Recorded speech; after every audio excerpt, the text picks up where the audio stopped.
Je voudrais commencer par une histoire vraie, une histoire qui touche, une histoire qui secoue, une histoire qui ouvre les yeux au sens le plus littéral du terme.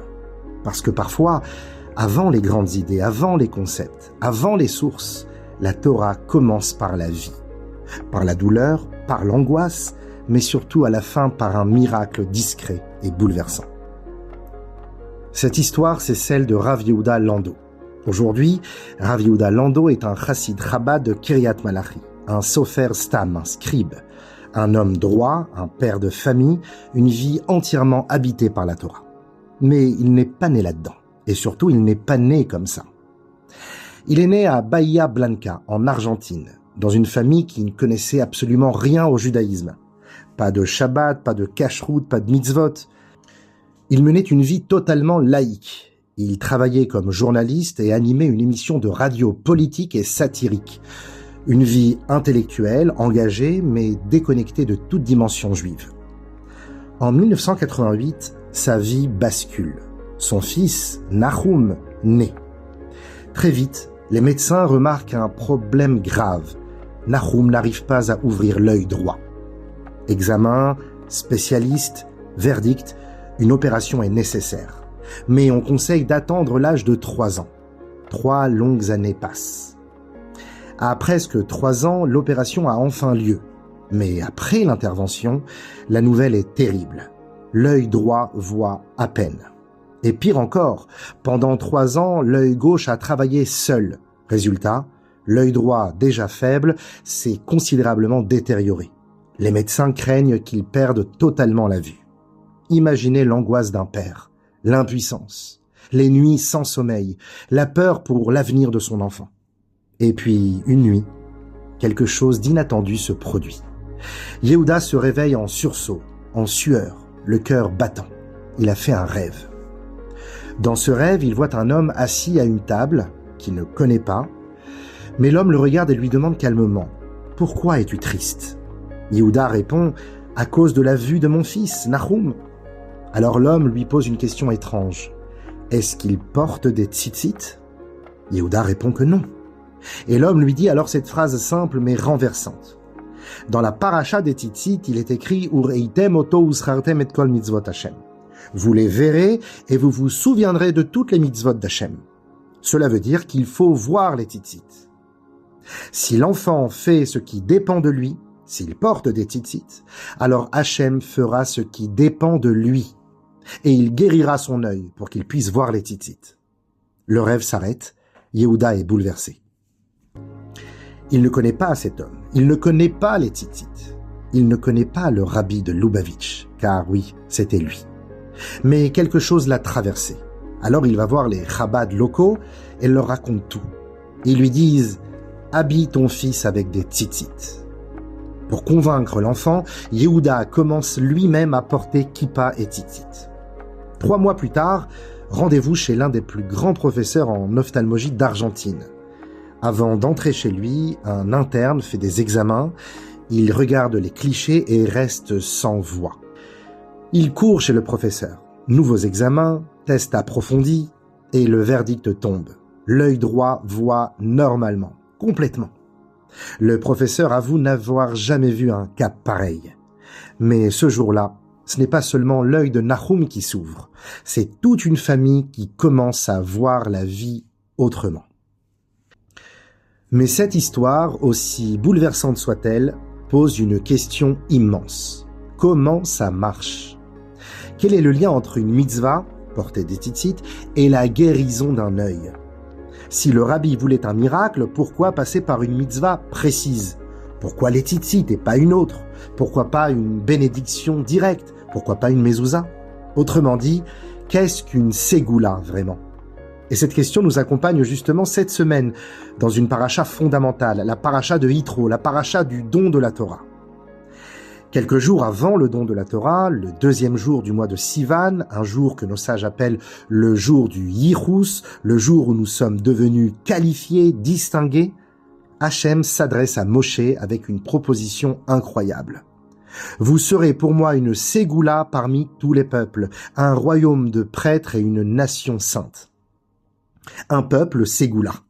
Et soyons honnêtes, les Juifs aiment les ségoulottes. Une ségoula pour la santé, une ségoula pour la parnassa, une ségoula pour le zivoug, une ségoula pour les enfants. On aime savoir qu'un petit geste peut ouvrir une grande porte. Mais alors, comment cela fonctionne-t-il réellement ? Pourquoi le rabbi écrit-il à une femme qui souffre des yeux que la ségoula est de passer le vin de la Havdalah sur les yeux ? Pourquoi à un homme qui a des problèmes de jambes, il conseille de renforcer la tzedaka ? Quel est le lien réel entre l'argent et les jambes ? Entre le vin de la Havdalah et la vue ? Pour comprendre cela, il faut prendre beaucoup de recul. Il faut poser la grande question de la Torah. Pourquoi Hachem nous a-t-il donné autant de mitzvot ? Pourquoi la Torah intervient-elle dans chaque détail de la vie ? Pourquoi manger différemment ?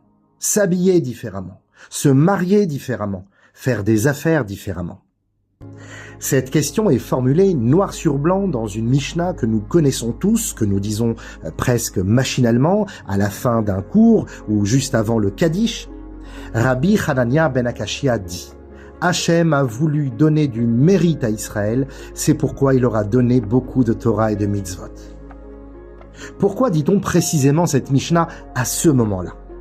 La Gemara explique qu'après la destruction du temple, chaque jour est plus lourd que le précédent.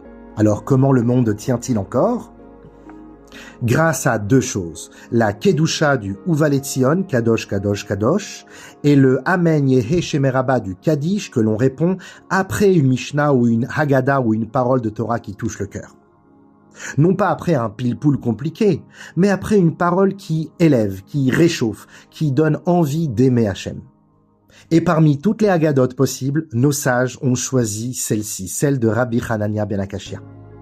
Parce qu'elle répond à la question la plus lourde que peut porter un juif. Pourquoi autant de mitzvot ? Pourquoi autant de Torah ? Déjà à l'époque de Moshe, quelqu'un s'en était moqué, un homme brillant, charismatique, mais dangereux, Korach.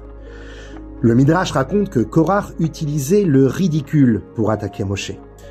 Il racontait l'histoire d'une veuve, de deux petites filles orphelines et d'un champ. Cette veuve vient labourer, mais on lui interdit de le faire avec un bœuf et un âne. Elle vient semer, attention, pas de kilaïm, de mélange avec du raisin. Elle vient récolter, attention, laisse le leket, la shicha, la péa, la dîme pour les pauvres. Elle entrepose, attention, terouma, maaser, encore et encore. Épuisée, elle vend son champ. Alors elle achète 2 brebis. Elle met bas, et on lui prend les premiers-nés. On tond la laine et on lui prend le réchit agez, la première tonte. Elle craque, alors elle abat les brebis. Et là encore, donne le bras, les mâchoires, l'estomac au Beth Amikdash. Et Korach conclut, voilà la Torah de Moshe, elle prend tout. Korach est tombé dans la terre, mais sa question, elle, est restée suspendue. Pourquoi la Torah prend tout ? Pourquoi autant ? Pourquoi s'ingère-t-elle dans tous les détails de notre vie ? Rabbi Hanania, avec cette Haggadah, répond « Parce qu'Hachem veut nous faire du bien, les Hakot et Israël. » Une première réponse explique que les hommes sont différents. Certains servent Hachem par l'étude, d'autres par l'action et d'autres par la tzedaka. Alors Hachem a multiplié les chemins pour que chacun trouve sa porte d'entrée. Un jour, un chassid vient pleurer chez le Hadmour de Kotsk. Il était auparavant avrech, plongé dans l'étude de la Torah du matin au soir. Puis la vie l'a obligé à reprendre le commerce de son père. Et depuis, il court toute la journée. Il n'étudie presque plus. Et vient se plaindre au rabbi de sa situation. Le Kotzker lui dit « Avant, ta mission était d'étudier, certes. Mais aujourd'hui, ta mission est ailleurs. La tzedaka, l'honnêteté dans le travail, l'absence de prêt avec intérêt. Et c'est exactement pour cela qu'il y a tant de mitzvot. » Le Rambam va encore plus loin. Il dit une chose vertigineuse. Une seule mitzvah, accomplie parfaitement, avec un cœur pur, sans calcul, peut ouvrir les portes du monde futur. Et c'est pour cela qu'il y a 613 mitzvot, pour qu'au cours d'une vie, un juif en fasse au moins une totalement vraie. Il raconte l'histoire de Rabbi Hanina ben Teradion, un géant spirituel, un des 10 martyrs de foi. Il demande un jour à ses amis rabbanim, ai-je une part dans le monde futur? Ses amis ne lui parlent pas de ses sacrifices ou de ses connaissances. On lui demande simplement, est-ce qu'un jour, une mitzvah parfaite t'est arrivée entre les mains? Il raconte une scène simple, qu'une nuit de Purim, ses propres pièces se sont mélangées à celles de la Tzedaka, de Matanot la Evionim. Et il a tout donné, sans trier, sans calcul, il a tout donné aux pauvres, malgré qu'une partie de la somme lui appartenait. Et on lui a dit, eh bien tu vois, c'est avec cela que tu es assuré du monde futur. Mais le rabbi révèle quelque chose d'encore plus profond. Rabbi Hanania ben Akashia Omer Ratzak Kadosh Baruch Hu lezakot et Israël. Rabbi Hanania nous dit que Dieu a voulu faire mériter Israël en leur donnant de nombreuses mitzvot. Mais lezakot ne veut pas seulement dire mériter. Lezakot vient également du mot lezaker, qui veut dire raffiner, épurer, transformer. Car la Torah n'est pas là pour nous sortir du monde, elle est là pour transformer la vie elle-même, le monde, le temps et l'homme. Chaque lieu peut devenir saint, chaque moment peut être élevé et chaque membre du corps peut être relié à Hachem. Nos sages disent 248 mitzvot positives correspondent aux 248 membres du corps et les 365 interdits aux 365 nerfs. Ce n'est pas symbolique, car chaque mitzvah fait circuler une vie particulière dans un membre précis. Et voilà le secret des ségoulottes. Renforcer la mitzvah liée à un membre, c'est lui redonner de la vie spirituelle et donc, par la même occasion, aussi physique. Ce n'est pas de la magie, c'est une harmonie profonde entre l'âme et le corps. Et cela explique aussi pourquoi chacun est attiré par une mitzvah particulière qui lui est chère. Parce que chaque âme provient d'un endroit précis de l'âme d'Adam Arishon. Je voudrais conclure par une dernière histoire. En 2014, lors de l'opération Tzuk Eitan, le Conseil de sécurité de l'ONU se réunit pour condamner Israël. Il fallait 9 voix, mais une voix manque. La Corée du Sud s'abstient. Donc, la résolution échoue. Quelques jours plus tard, un industriel juif américain reçoit un appel de l'ambassadeur sud-coréen.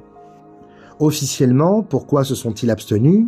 Ce sont des raisons diplomatiques. Mais il ajoute quelque chose de personnel. Sa fille travaille dans l'entreprise du juif. Chaque jour, elle rentre émerveillée. Des employés qui arrêtent tout pour prier mincha. Un respect total du Shabbat. Une dignité accordée à chacun. Des pauvres accueillis avec respect, jamais renvoyés les mains vides. Elle lui dit, tu sais papa, j'en ai vu des gens bien, mais je n'ai jamais vu des gens qui vivent leurs valeurs jusque dans chaque détail de la vie. Alors, conclut l'ambassadeur sud-coréen, quand j'ai pu aider le peuple d'Israël lors de la résolution de l'ONU, eh bien je l'ai fait.